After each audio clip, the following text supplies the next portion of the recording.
ठीक, चलो हेडिंग डालो सब लोग, बिजनेस स्टैटिस्टिक्स। ठीक है, स्टैटिस्टिक के लेक्चर में जो था पहला लेक्चर है इंट्रोडक्शन का, उसकी हम बात करें। तो जब आप इंट्रोडक्शन की बात करोगे तो जैसे हम लोग अकाउंटिंग पढ़ रहे थे, उसमें क्या पढ़े, फादर ऑफ अकाउंटिंग कौन है? हाँ, ल्यूकास पैस्चर। उनकी बुक का क्या नाम है? फिर हम लोगों ने पढ़ा था वो पब्लिश कब हुई थी, ये सारी बातें हम लोग पढ़े थे। तो उसी तरह हम लोग यहां पर देखोगे फादर ऑफ स्टैटिस्टिक कौन है। ठीक है, तो यहां पर देखोगे गॉडफ्राइड एक्निवाल को फादर ऑफ स्टैटिक्स माना गया। ठीक है, देखोगे who firstly use the term statistics in 1790, है ना, 1719 में इन्होंने पहली बार क्या किया, स्टैटिस्टिक टर्म का यूज किया। ठीक है, तो जिसका मन करे वो लिख ले, जिसका मन नहीं करता है वो पीडीएफ लेता रहेगा। ठीक है, आ जाओ देखते हैं हम लोग। सबसे पहले देखोगे मीनिंग ऑफ स्टैटिस्टिक। तो जब आप मीनिंग की बात करेंगे तो मीनिंग को इसमें दो पार्ट पढ़ा है।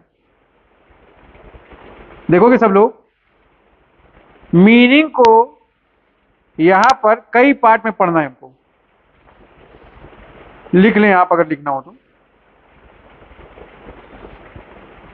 देखो, जब भी बात करेंगे आप मीनिंग ऑफ स्टैटिस्टिक की, देखेंगे इसमें the term statistic is derive, कहां से डिराइव किया गया? Latin word. पहली बात किसकी कराई? लैटिन वर्ड की। दूसरी बात किसकी कराई? इटालियन वर्ड की। तीसरी बात किसकी कराई है? जर्मन वर्ड की। ठीक है, यहां तक कोई दिक्कत होता है? और चौथा वर्ड क्या है आपका? French word. तो इन चारों वर्ड पर आपको ध्यान रखना है, पहला लैटिन, दूसरा इटालियन, तीसरा जर्मन और चौथा फ्रेंच। क्लियर है क्या चीज? अब देखोगे, लिखते रहे सब लोग साथ में आराम से।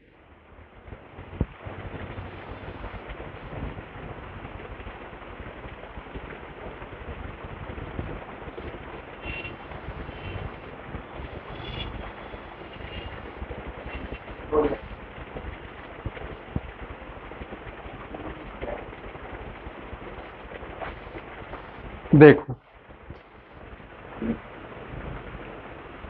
देखो, जब बात करोगे आप लैटिन वर्ड की,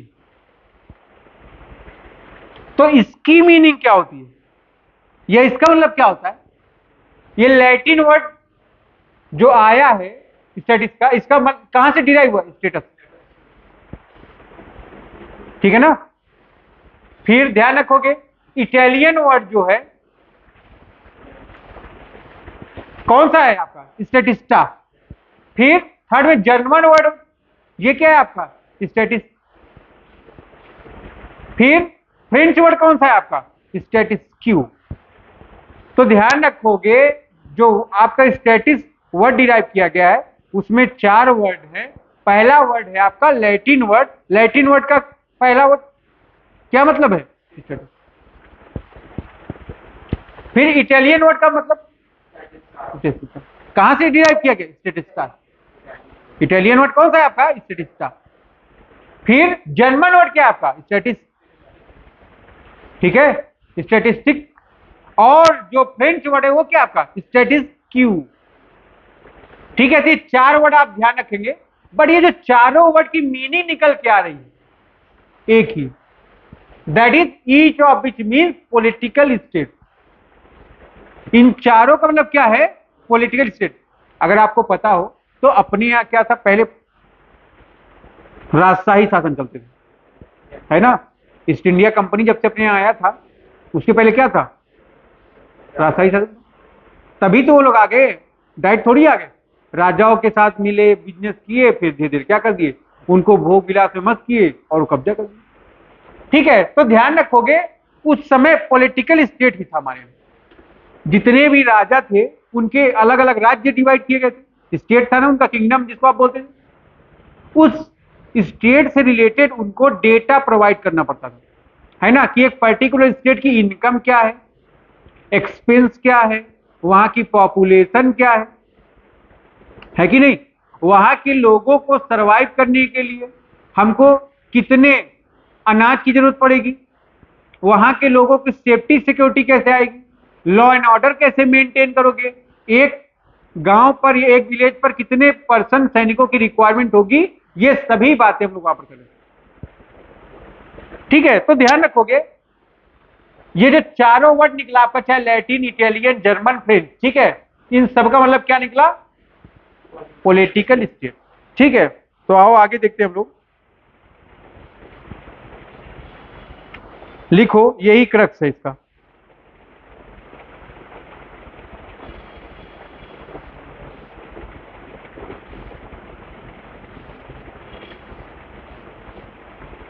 काफी बड़ी डिफिनीशन हो गई है, बट आप इसी को पेपर में लिखेंगे, ये ज्यादा बेटर रहेगी।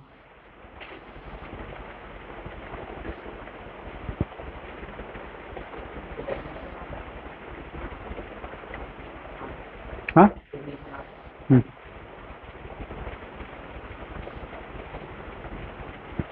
ये मीनिंग है, डिफिनीशन नहीं। देखो, लिटरल मीनिंग क्या है स्टैटिस्टिक्स की, साइंस, इसका मतलब क्या है, science related to the number. अब ध्यान रखो, अगर तुम एक चीज ध्यान दो, मान लो ये आदर्श है, ये अभिजीत है, ये साहिल है,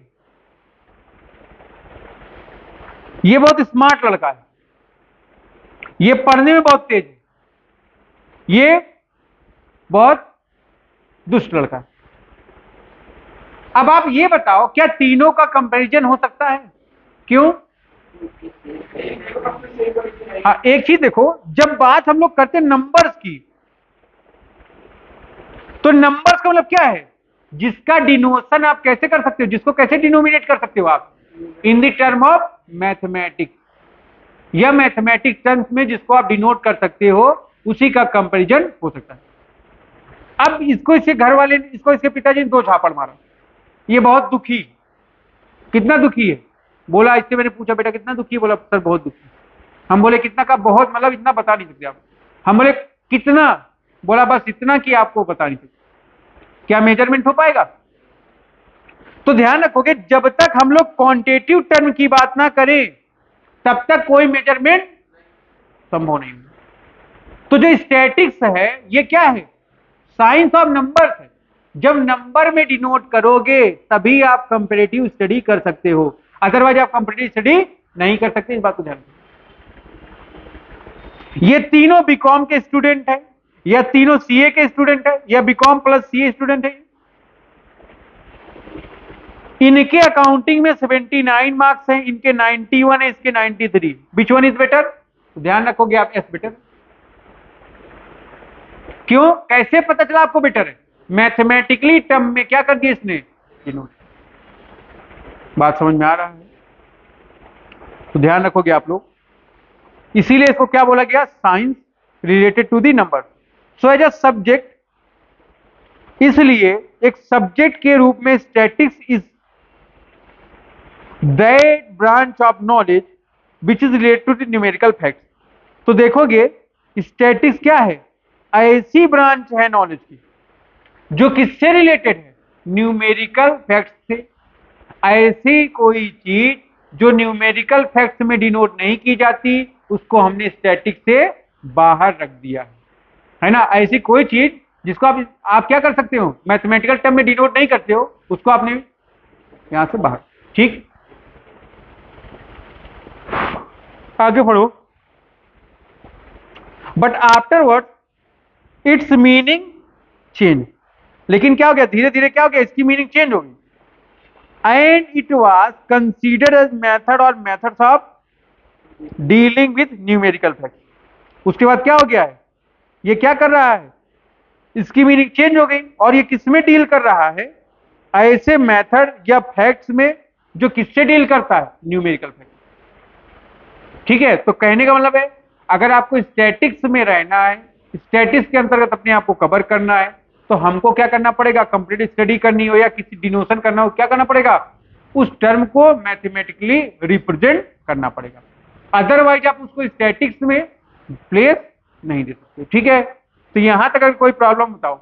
इसके फादर किसको माना गया है, गॉटफ्राइड एकनीवाल को। इन्होंने 1790 में क्या किया, पहली बार स्टैटिस्टिक्स टर्म को यूटिलाइज किया। ठीक है, मीनिंग क्या है इसकी, जो वर्ड डिराइव किया गया उसमें लैटिन वर्ड क्या है आपका, स्टेटस, फिर इटालियन वर्ड क्या है आपका, स्टैटिस्टा, फिर जर्मन वर्ड क्या है आपका, स्टैटिस्टिक, ठीक है, और फ्रेंच वर्ड क्या है आपका, स्टैटिस्क्यू, और सबका मतलब क्या है, पॉलिटिकल स्टेट। ठीक है, यहां पर क्या होता है, लिटरल मीनिंग क्या है, science related to the number, but present time में इसका मीनिंग क्या है, चेंज हो गया है। ठीक है, इसका मतलब क्या गया, जो चीज न्यूमेरिकली आप एक्सप्रेस कर सकते हो वही क्या आपकी स्टडी। क्रिकेट मैच है ना, देखते हो अगर तुम ध्यान से,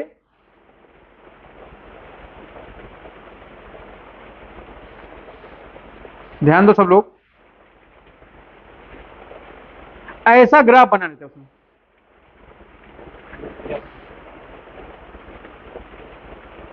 अच्छा से बना दो थोड़ा।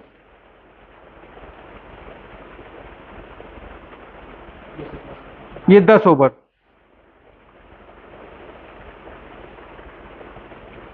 20 ओवर, 30, 40, अच्छा, पहले 10 ओवर में क्या है, बहुत कम रन बने, फिर और ज्यादा, फिर और ज्यादा, फिर और बढ़। एक ग्राफ तुम देखे होगे, ऐसे रहता है।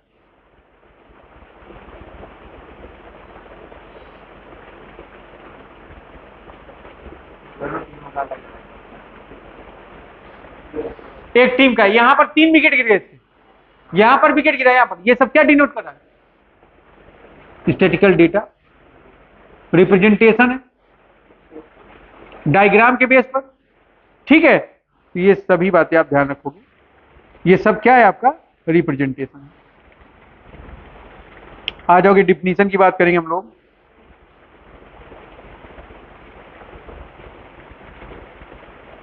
देखोगे सब लोग, डिफिनीशन जो इसकी बनी है दो सेंस में बनी है, एक सिंगुलर सेंस है, दूसरा क्या है आपका प्लूरल। जब आप बात करोगे सिंगुलर सेंस का, इसमें दो अप्रोच है। जब आप बात करेंगे प्लूरल सेंस का, तो इसका मतलब क्या है, ये सारी बातें यहां पर क्लियर की गई, आराम से आप इसको लिख सकते हो।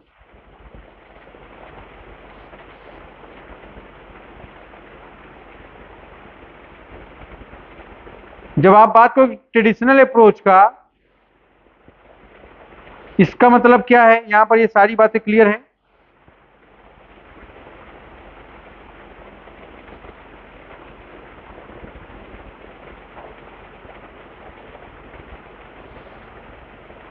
जब बात करोगे आप मॉडर्न अप्रोच का,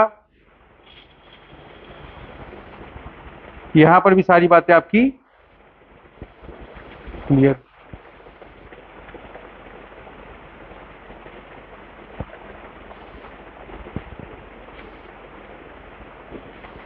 कोई दिक्कत? अब देखो सब लोग, सबसे पहले हम लोग बात करेंगे प्लूरल सेंस की। प्लूरल सेंस में देखोगे, स्टैटिक्स मींस डेटा और न्यूमेरिकली डिस्क्रिप्शन ऑफ फैक्ट्स। ठीक है, स्टैटिक्स का मतलब क्या है, data. What is mean by data? Investigator जब इन्वेस्टिगेशन प्लेस पर जाके जो भी कलेक्शन करता है, that is known as data. Data is a raw form of the material fact, है ना। मान लो तुम लोग का जब एडमिशन लेता हूं तो मैं एक फॉर्म भराता हूं, उसमें क्या होता है, आपका नाम, आपके पिता का नाम, आपकी ईमेल आईडी, आपका आधार कार्ड नंबर, है कि नहीं, ये सब चीज होता है कि नहीं होता है? क्या है ये, रॉ फैक्ट। अब तुम नहीं आए एक दिन, ट्रायल लिए, तो हम क्या करते, तुम्हारे ऊपर फोन कराते हैं ना तुम्हारे नंबर पर, है कि नहीं। तो वो क्या हो गया आपका इंफॉर्मेशन। जब डेटा का वो फैक्ट जो हमारे लिए रिलेवेंट है, that is note as information. तुम्हारे पिताजी को पता करना है, नाम पता करना है, उनका नंबर, उनके नंबर पर कॉल गया, ठीक है, क्या है वो हमारे लिए इंफॉर्मेशन। तो हमेशा डेटा कैसे होता है, रॉ फॉर्मेट में होता है। जब उसको आप मीनिंगफुल करते हो तब क्या बन जाता है, इंफॉर्मेशन। ठीक है, तो इसमें इन साइंटिस्टों ने डिफिनीशन दी है, वेबस्टर इसमें एल बाउले है, ठीक है। देखोगे इसमें एल एंड किंडेल है, एल आर कॉर्नर है, इन सब की डिफिनीशन इसमें ज्यादा फेमस है, ठीक है। आप इसमें से जो डिफिनीशन आपको सुटेबल लगेगी आप उसको कंटिन्यू कर देना, ठीक है। देखोगे जब आप बात करते हो ट्रेडिशनल अप्रोच की, जब ट्रेडिशनल अप्रोच की बात करते हो तो various statical method which are used in the analysis of statical data. तो यहां पर स्टैटिस्टिक की मीनिंग बदल जाती है। यहां पर क्या बोला उसने, वो मेथड और टेक्निक जिसके थ्रू आप स्टैटिकल डेटा को एनालाइज करते हो, that is known as statistic. ठीक है, कोई दिक्कत? वो मेथड या टेक्निक कौन कौन सी है, centre tendency of measurement of centre tendency, dispersion, correlation, time series, regression analysis, जितने आपके चैप्टर के नेम हैं वो सब क्या यही तो है कि नहीं? तो आप ध्यान रखें इन बात को, ठीक है। तो ट्रेडिशनल अप्रोच जो है, इसका जो व्यू है बहुत नैरोवर है। इसने केवल उन मेथड और टेक्निक्स को ही बोला स्टैटिक, जिन टेक्निक और मेथड से आप स्टैटिकल डेटा को क्या कर रहे हैं, फाइंड आउट करें, रिप्रेजेंट करें, ठीक है, जिसके बिहाफ पर आप रिजल्ट फाइंड आउट करें, ठीक। आगे देखोगे statistical science is defined, statics को साइंस के रूप में भी डिफाइन किया गया मॉडर्न अप्रोच में। क्या लिखा इसने, statistical science is defined in term of such technique.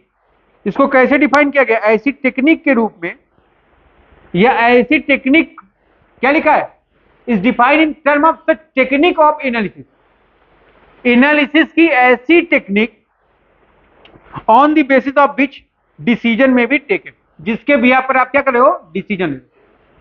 तो देखो ट्रेडिशनल अप्रोच क्या बोला, जिन मेथड और टेक्निक के थ्रू आप स्टैटिकल डेटा का एनालिसिस करते हो वही स्टैटिस्टिक। बट मॉडर्न अप्रोच क्या बोला, मॉडर्न अप्रोच में केवल एनालिसिस करने को नहीं बोला, बोला एनालिसिस करने के बाद आप उसके बिहाफ पर डिसीजन लेते हो, which one is better, opportunity जिधर अच्छी वही क्या है आपका स्टैटिस्टिक। बात समझ में आ रही है आपकी? यहां तक कोई प्रॉब्लम किसी बच्चे को बताए?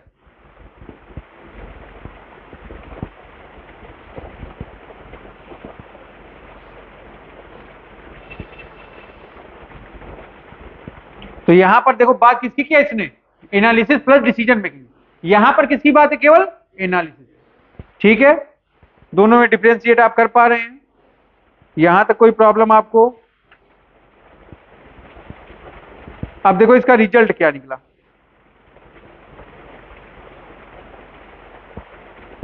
सबसे बड़ी डिफिनीशन आपकी ये है,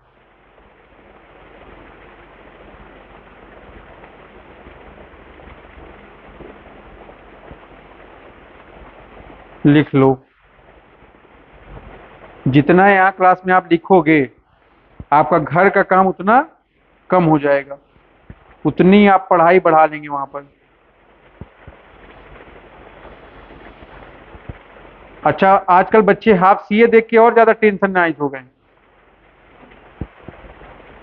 हाफ सीए की जो वेब सीरीज उस दिन दिखाई गई सबको, उसको देख के बच्चे क्या हो गए। और तुम लोग भी देख लो, एक दिन समय निकालो। नहीं देखे हो? अमेजन पर फ्री है, देख सकते हो।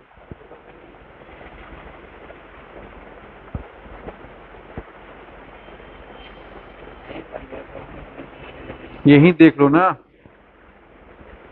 चलो पढ़ो।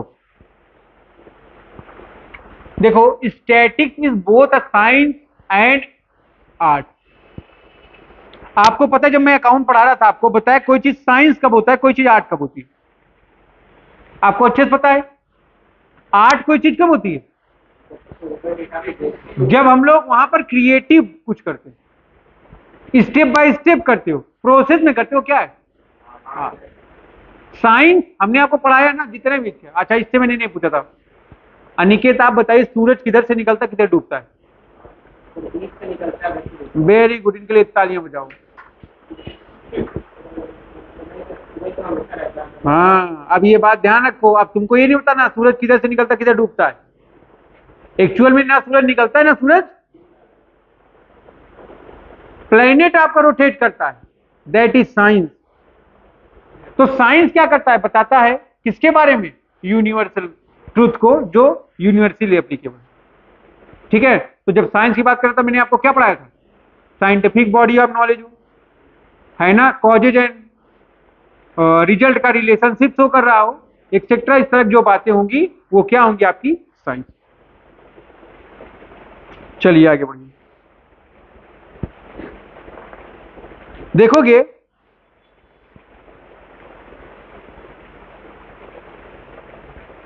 It is related to the study and application of principle and method applicable. तो देखोगे ये क्या करता है, ये स्टडी करता है ऐसे प्रिंसिपल और मेथड की जो अप्लीकेबल है कहां पर, कलेक्शन ऑफ डेटा के मेथड है, primary data collection, secondary data collection.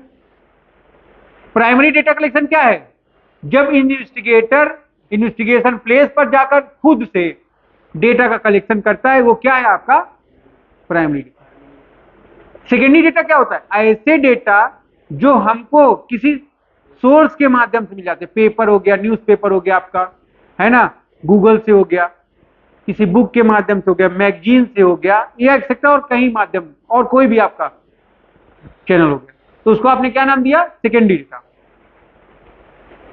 फिर बात करते हो आप प्रेजेंटेशन की। प्रेजेंटेशन मतलब क्या है, आप डेटा को कैसे प्रेजेंट करना चाहते हो, टेबुलर फॉर्म में करोगे या नॉन टेबुलर में करोगे, हॉरिजेंटल करोगे, वर्टिकल करोगे, पाई चार्ट होगा, हिस्टोग्राम होगा, हिस्टाग्राम होगा, कैसे करना है आप, ठीक है, ये डिपेंड करेगा उस सिचुएशन पर। एनालिसिस, एनालिसिस का मतलब क्या होता है, आप चेक करते हो जो डेटा आपने रिप्रेजेंट किया है, जिस मेथड टेक्निक को यूज किया है, क्या वो सही है, रिलेवेंट है। फिर इंटरप्रिटेशन का मतलब क्या होता है, आप जो इंफॉर्मेशन लोगों को प्रोवाइड कर रहे हो क्या वो रिलेवेंट है, क्या उनके पॉइंट ऑफ व्यू से रिलेवेंट है। जैसे हम लोग को पॉलिटिकल मैटर से बहुत दूर रहना चाहिए, हम लोग पढ़ने लिखने वाले छात्र, फाउंडेशन का पेपर आपका, सीए के स्टूडेंट या बीकॉम के स्टूडेंट, तो हम लोग को क्या करना है, हम लोग को अपनी पढ़ाई से मतलब रखना है। बट क्या कंट्री को आप छोड़ दोगे, कंट्री के न्यूज को छोड़ दोगे, उसको भी देखना है। तो ध्यान रखो, कोई इंटरप्रिटेशन मतलब क्या है, जो चीजें आप लोगों को इंटरप्रेट कर रहे हो क्या वो रिलेवेंट है, किस हद तक रिलेवेंट है कि नहीं। अभी इसको बताने लगे हम, ऐसा बिजनेस करो, ऐसा करो, अभी तो पढ़ रहा है ना, कौन सा बिजनेस कर पाएंगे। And for costing of data और statistical facts influence by several factor. अच्छा एक चीज और ध्यान रखोगे, तो पहला बात कलेक्शन, प्रेजेंटेशन, एनालिसिस, इंटरप्रिटेशन हो गया। Sorry, and for costing of data मतलब क्या होता है, जब हम पास्ट के डेटा के बिहाफ पर फ्यूचर के लिए कोई प्लानिंग करें, that is known as forecasting. तुम्हारे यहां तुम्हारे भैया की शादी पड़ी, तुम्हारे भैया के शादी में 1000 लोग आए, खाना पीना बना खाए, क्या तुम्हारे भी शादी में जरूरी 1000 लोग आए। अब ये डिपेंड करता है टर्म एंड कंडीशन के। देखिए तुम लोग कोरोना समय में कोई आना ही नहीं चाह रहा, किसी पास खाना खाना ही नहीं चाह रहा था।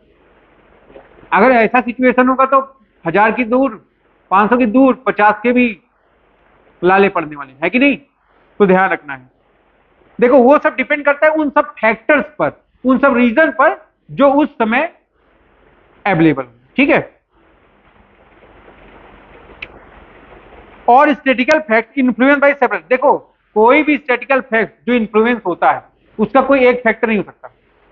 अगर आज की डेट में हम लोग रेन कोट पहन के चलेंगे तो कोई दिक्कत, बरसात का समय है, लेकिन बिना पानी बरसते हुए कोई रेन कोट पहन के जा रहा है, ये बेचारा आदर्श रोज रेन कोट पहन के आ रहा है, रोज रेन कोट पहन के जा रहा है, देखा ऊपर बादल है, क्या है ये?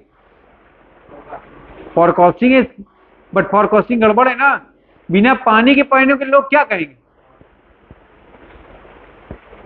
ठीक, तो ये सब चीजों को हमको ध्यान रखना है। ठीक है, तो जो इन्फ्लुएंस होता है वो कोई एक कारण नहीं है। प्रेजेंट टाइम में अगर आप ध्यान दो तो रेन कोट की डिमांड बढ़ गई कि नहीं? क्यों? उसका मेन रीजन क्या है? वेदर। ठंडी के समय में भी हो सकता है उसका डिमांड बढ़ जाए। जब आप गाड़ी चलाते हो तो हवा लगता है, लोग उसको पहन के चलाते हैं, नहीं लगता। समझ में आता है कि नहीं? तो डिमांड और सप्लाई के लिए जरूरी है क्या? केवल एक चीज है, आप वेदर, फैशन, नेचर, कैपेसिटी, ये सभी सेवरल रीजन है, आप सबको ध्यान में रखोगे। ठीक है, आगे देखोगे। So that considerate and intelligent decision में भी टेक प्लेस। ठीक है, अगर ये सब चीजें होंगी तभी क्या करोगे आप? एक अच्छा डिसीजन ले पाओगे। In the phase of uncertainty, कहां पर? जहां पर आपको चीजों के द्वारा अनसर्टेनिटी लगेगी। ठीक है, तो ये आपका एक स्टैटिकल पॉइंट ऑफ व्यू है, आप इसको ध्यान रखिएगा। ठीक है,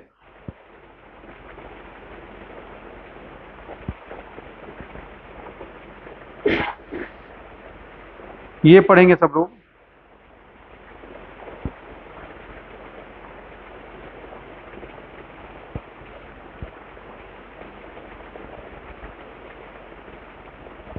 ये लिख लोगे, काफी इंपॉर्टेंट है।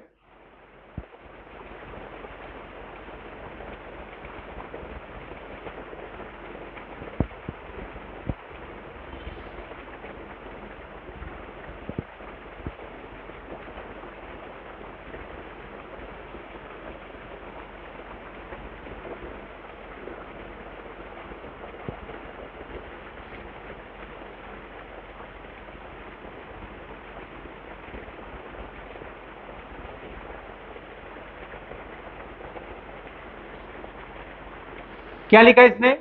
लिखा है be compute statistic from statistic by statistic. आप जो स्टैटिक्स का कैलकुलेशन या कंप्यूटेशन करते हो, कैसे करते हो? स्टैटिक्स के डिफरेंट डिफरेंट मेथड और टेक्निक के थ्रू, है ना। तो इसीलिए इसने क्या लिखा कि जो डेटा का आप कलेक्शन करते हो उसमें बहुत सारे क्या है, स्टैटिकल मेथड अडॉप्ट करते हो कि नहीं आप?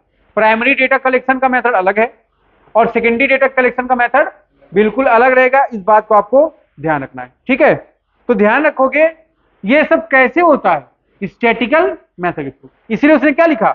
बी कंप्यूट स्टैटिस्टिक फ्रॉम, किससे कैलकुलेट करते हो, कैसे, डिफरेंट डिफरेंट उसके मेथड एंड टेक्निक लगा। अब मीन कैलकुलेट करना कैसे करोगे? मीन के फार्मूले लगाओ, मीन की सीरीज पहचानो, आप मीडियन निकालना है, मीडियन के फार्मूले, मोड निकालना है उसके। ठीक है, तो अलग अलग चीजों के लिए अलग अलग स्टैटिकल मेथड यूज किए जाएंगे। अगर हम लोग शादी में जाते हैं तो अलग तरह खाना खाते हैं, घर में रहते हैं अलग तरह खाना खाते हैं, तबियत खराब होती है अलग तरह का, है ना। डिफरेंट डिफरेंट सिचुएशन एटमॉस्फेयर की नहीं कि हमेशा सदाबहार बनूं, ऐसा तो है नहीं ना। फिर प्रेजेंटेशन ऑफ डेटा, डेटा के प्रेजेंटेशन की भी कई टेक्निक है स्टैटिकल मेथड में, आपको बताया गया है। आप पाई चार्ट, बार डायग्राम, हिक्टोग्राम, इस तरह के कई, या जिसको आप बोलते हो रेक्टेंगल डायग्राम, जिस तरह के भी हो आप उसको ऐसे प्रेजेंट कर सकते हो। ठीक है, फिर जब बात करोगे आप एनालिसिस की,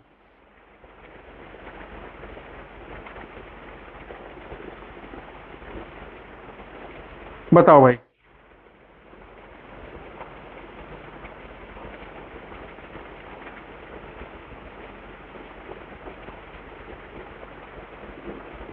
इन सबके बाद आप उसका एनालिसिस करते हो, जो चीजें आपने पाई हैं, जो चीजें आपने कैलकुलेट की हैं, क्या वो सभी सही है?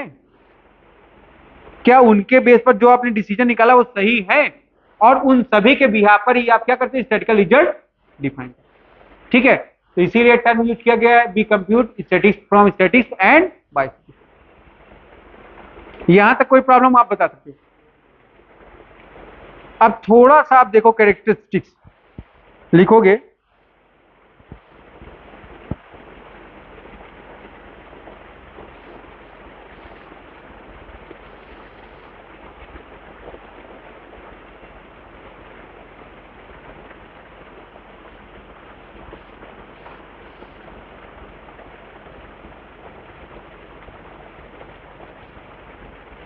लिख डालो फटाफट सब लोग।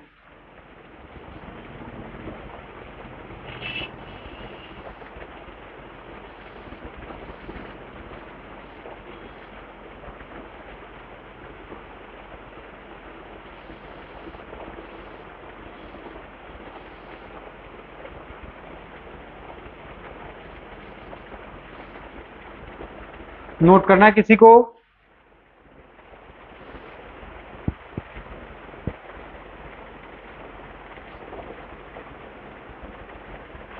देव,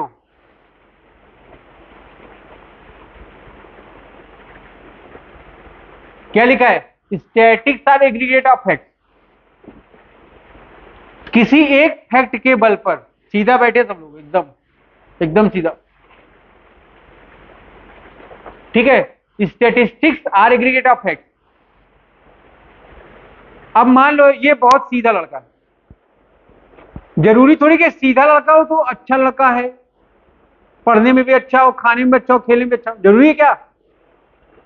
किसी एक फैक्ट के बेस पर आप उसके पूरे मेरिट और डिमेरिट को आप आइडेंटिफाई नहीं कर सकते, इस बात को ध्यान रखो। तो इसीलिए क्या रखा है उसने? Statics are aggregate of fact, ठीक है। Statics must be numerically express. अभी हम लोग बात कर रहे थे, आप इसको कैसे एक्सप्रेस करोगे? न्यूमेरिकली।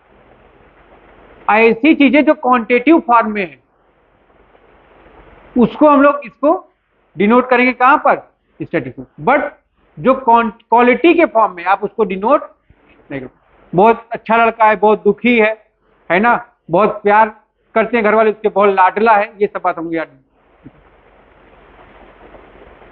फिर statics are affected to a mark extended of Sensex. इसका मतलब क्या हो गया?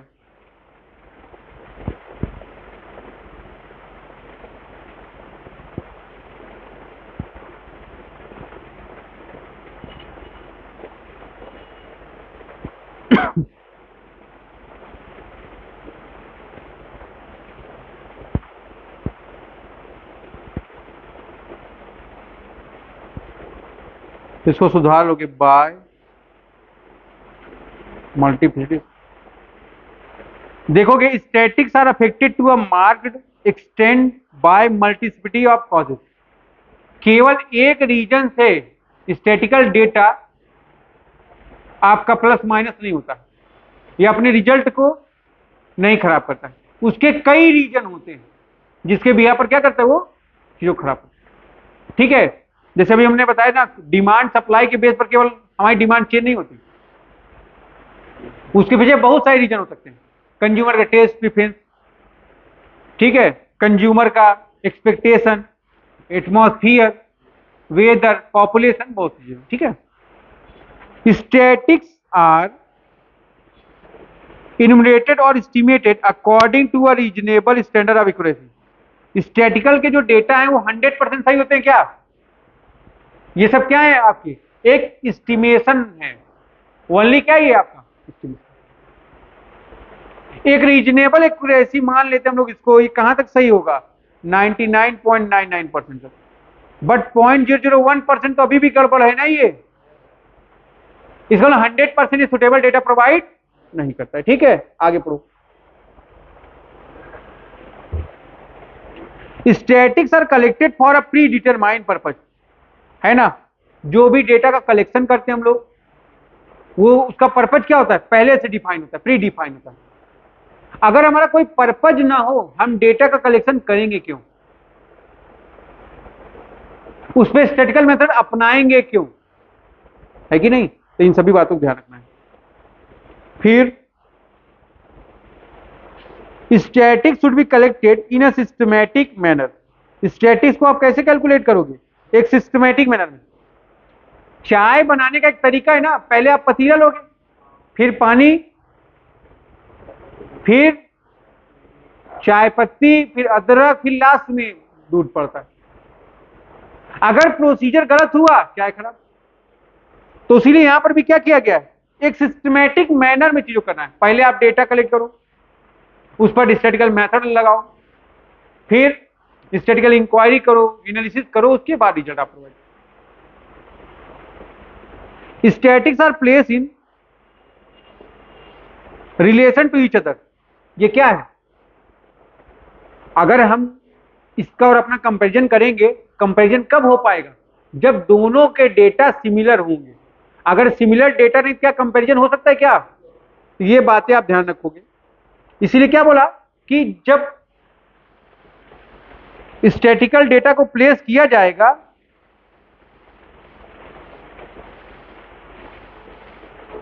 एक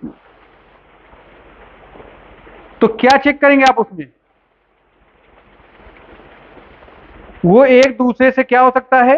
प्लेस हो सकता है, रिप्लेस हो सकता है। ठीक है ना? देखो, जब आप देखते हो जो लोग शराब पीने वाले होते हैं, उनकी एक आदत है, अगर उनको कहीं छोड़ दो, शाम तक वो अपने टाइप का कोई ना कोई बंदा खोज लेता है। जब क्लास में देखते हो कि नहीं, जो पढ़ने वाला बच्चा होता है वो पढ़ने वाले के पास बैठता है, आवारा बच्चा आवारा के पास बैठता है। कभी कभी होता है ऐसा, देखिए, रेगुलरिटी है। जो बच्चे हुड़दंगई करने वाले हैं वो अपना साथ खोजेंगे।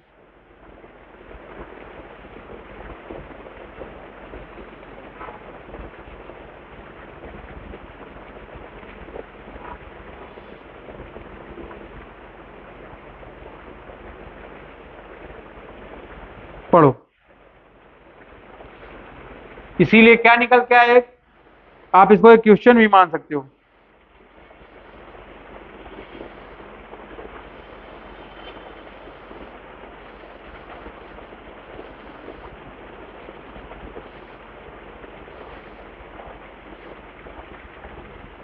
All the statistical data are numerically facts या numerical facts, but all numerical facts are not statistical data। ठीक है, ध्यान रखेंगे आप लोग इसको।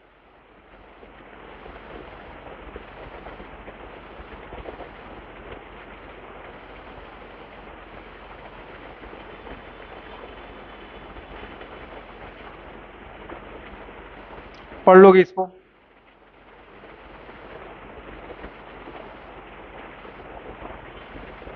आज की जो हम लोग बात रखेंगे अपनी थ्योरी में, इतनी बात रखेंगे। ठीक है, बाकी आगे की बात जो होगी वो हम लोग क्या करेंगे अपने अगले लेक्चर में।